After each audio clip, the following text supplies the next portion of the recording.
Ano yun oh? Yun pa oh. Meron pa din, wait lang. Ano to? Bakit may nakaturo dito? Tara na. Ayan mga kalahi, kasama natin ang aking aso na si Polaris. Kung makikita nyo, ay nandito kami sa park din siya ng Sapa. Pero basang-basa na siya. Uwi ka na doon. Sige na, parang umiiyak ka man. Umiiyak ka? Teka dito. Pagod na talaga itong aso ko na to. Ito yung aso ko na palagi kong kasama sa vlog. Ito yung madalas kong nakasama kapag nagbablog ako ditong malapit sa amin. Ayan, so napakabait po niya. Ayan mga kalahi, bago natin sisimulan ang ating vlog na ito, ay gusto ko munang malaman kung saan nakakaabot ang aking video. At syempre gusto kong malaman kung taga saan kayo para ma-shoutout ko kayo sa mga susunod na vlog natin. At syempre nagpapasalamat po ako sa mga nag-comment sa last video natin. Na-appreciate ko po kayo. So hindi ko man kayo lahat isa-isang ma-replyan, ay sana po ay maintindihan nyo sapagkat napakadami nyo. So alam ko kung sino yung madalas na nagko-comment. At syempre ngayong araw nga ay pupuntahan natin. Kung nakikita nyo yung kagubatan na yon, dito kasi yung pinaniniwalaan nila noon na mayroon daw ditong isang babaeng apoy na bumabagsak daw dito.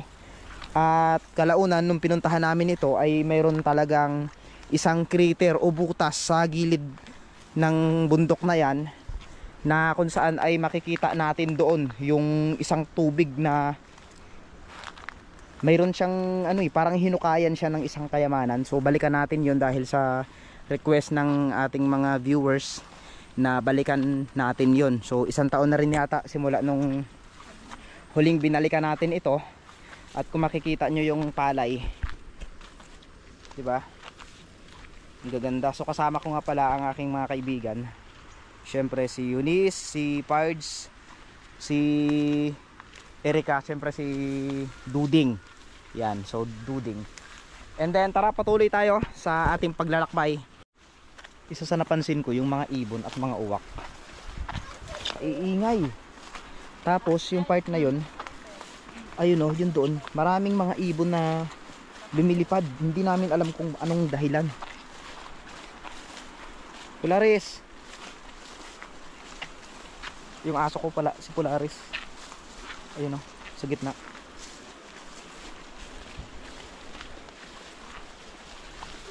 Saan yung daanan natin? So saan tayo? Dito tayo. Dito na lang tayo. Sakit ng ulo ko mga kalahi. Ano yun? Ano yun? May hinahabol siya.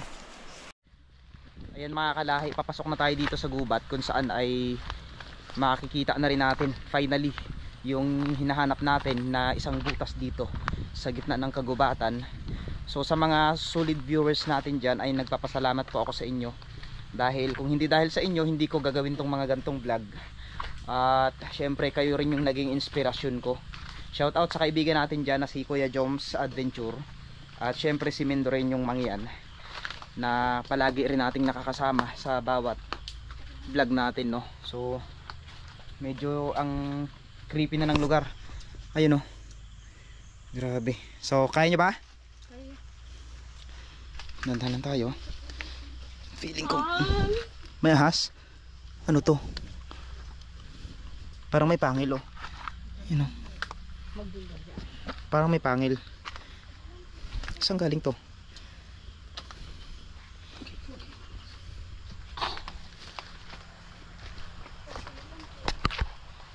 Sila yung mga nakasama ko ngayon. Tara. Saan tayo dadaan ngayon? Bakit doon siya nagdaan?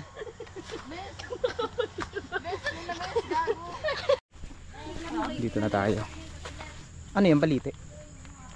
Ha?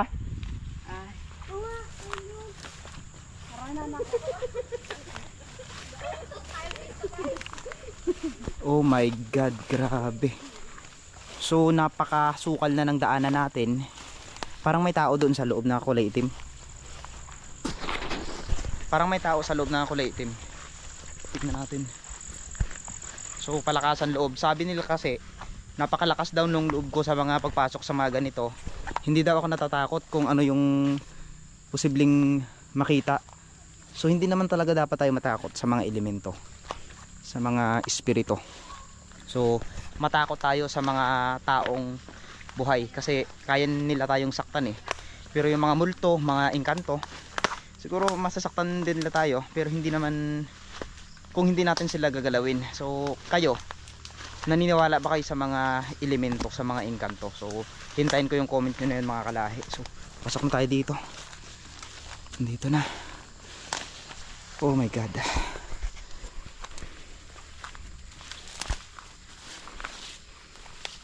Ito na ngayon, finally narating na natin ang creepy. So aakalain mo na sa gitna ng gubat na ito ay meron palang isang hukay na nakatago na palaisipan din sa iilan. At alam nyo ba yung kwento dito na meron daw ditong isang matanda na dito daw nakatira, pero wala tayong patunay dahil syempre kwento lang naman yun. Pero ang mangha dito ay yung isang butas na nasa loob ng gubat na ito. So may posibilidad nga ba na crater ito, yung lagusan na tinatawag nila. Ayan, yung madadaanan natin.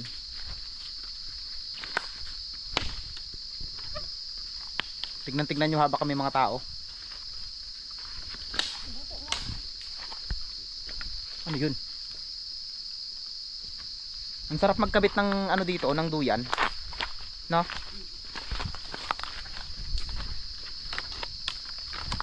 So ngayon hinahanap na namin ngayon yung posibleng binagsakan ng bulalakaw daw. Ano to? May bato dito. May bato dito. Posible ba na ito na yun? Yung mga puno.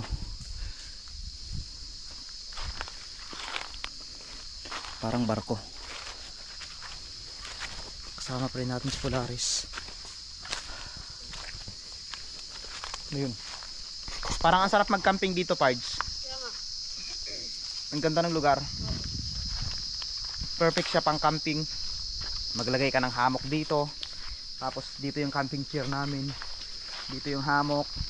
Bibili kami ng maraming duyan. Sabihin ko kay Kuya Joms, bibili kami ng maraming duyan para lahat kami maghahamok dito. So kumbaga ito yung pinakapahingahan. Pansinin nyo to. Pansinin nyo. Ano nakikita nyo dyan? Tingnan mo, Pards, ibang klase. Diba? Grabe, o parang may sungay. May nakaturo. So dito daw. So ito yung ating pagbabasihan. Ito daw. Kinabahan ako kasi biglang namatay yung ating camera. Akala namin kung ano lang, pero lowbat na pala. Ano yun, oh? Yun pa, oh. Meron pa dito, wait lang. Ano to? Bakit may nakaturo dito? Tara. Mayroon nakaturo dito, oh. So doon kanina mayroon. Ito mayroon din naman. Ito, ingat kayo dyan, ha. Ayan. So dito nakaturo sa malaking bato na to. Ito, oh. Ito, oh, tignan nyo. Nakaturo, patay na. Nakaturo dito.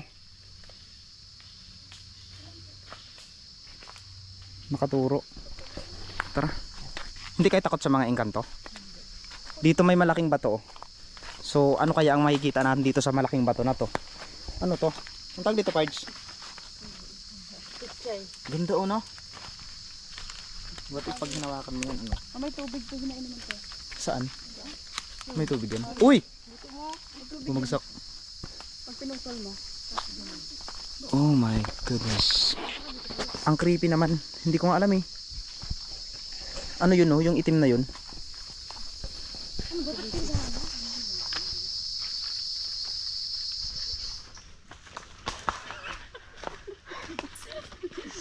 Ang dilim na, Pards, dito.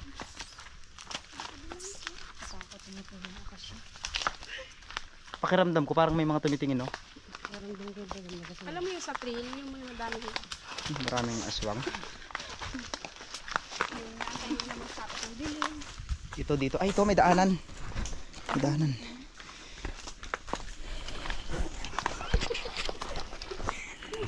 Natatakot sila. Ano to?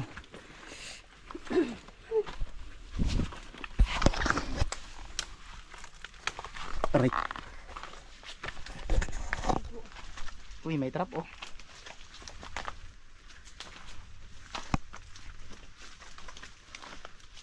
Dito ba yun? Parang wala naman. Wala kami nakikitang butas. Aray oh. Dito kaya yun? Ang tanong natin mga kalahi kung nandito ba talaga siya. Kasi ito yung tinuro eh. Natatakot ka rin ding sa mga multo, aswang. Mga elemento. Takot kayo sa sa aswang? Takot na niya eh. Ano yung galit niya, takot na takot ako. Aroy! Siya, pakita mo yung bato na yun, may patong. Saan? Ay oo nga. Bakit may mga patong-patong? Baka may nilibing dito. Hindi kayo libingan to, Pards? Oo nga. Hindi kayo, baka libingan to ng mga gagi, ganito yung mga libingan ng mga katutubo. Dito lang sa part na ito, Pards, yung maraming bato. Nakita ni Duding oh. Oo nga. Ay may ilong. May ilong, 'di ba? Sa baba yan. Tapos ulo niya sa taas. Hello.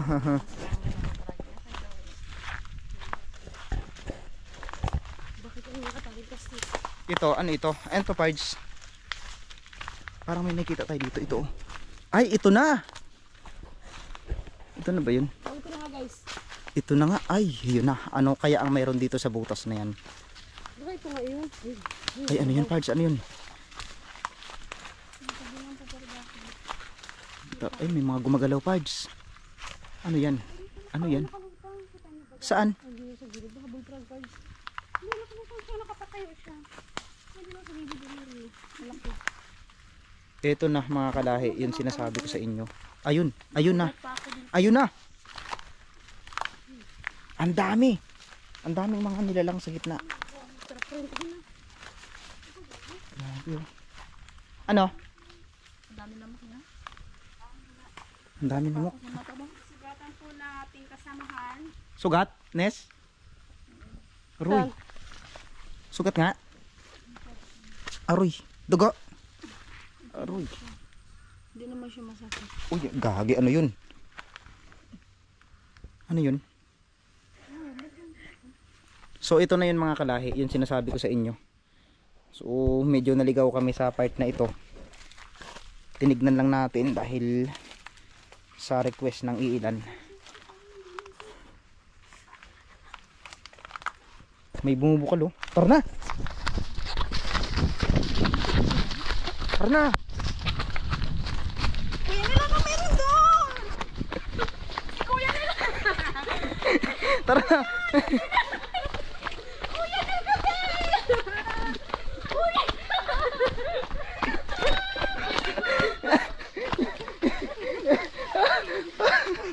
Aray ko! Puman nyo na nyo.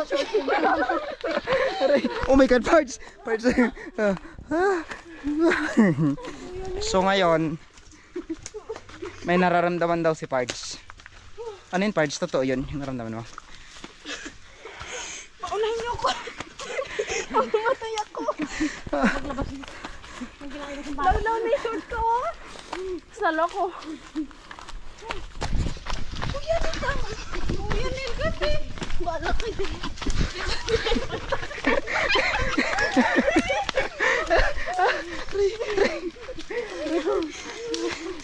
Kuya Nil tama na. Dami nang nabuti yata ang pa ako eh. Yung itsura ng damit ni Duding. Aroy.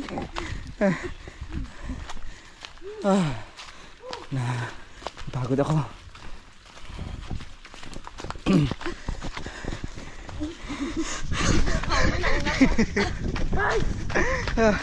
Ayoko na. Pagod na rin ako. Oy.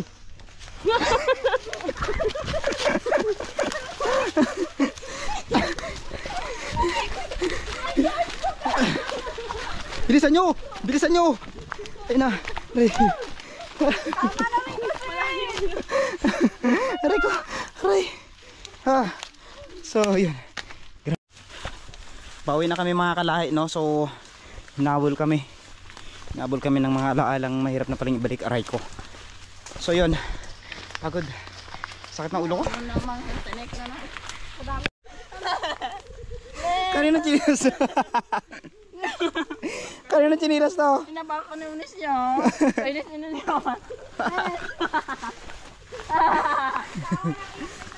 Kanina naman pabasa na po. Ano yan, Pards? Sinapal mo Nasugat pa sila, ako sila. kasi akala ko kasi nag-ano na. Mabuti siguro doon. Ikaw nga din, sugat mo nga din oh. Saan? Ay, guga. Oo nga no. Pinas mo na lang yung akin. Saan to galing? Mga ano siguro doon? Mga bote. Saan to galing yung sugat ko? Kakatakbo natin yun. Ay, paano kasi? Tintay da ano? Sa may ano?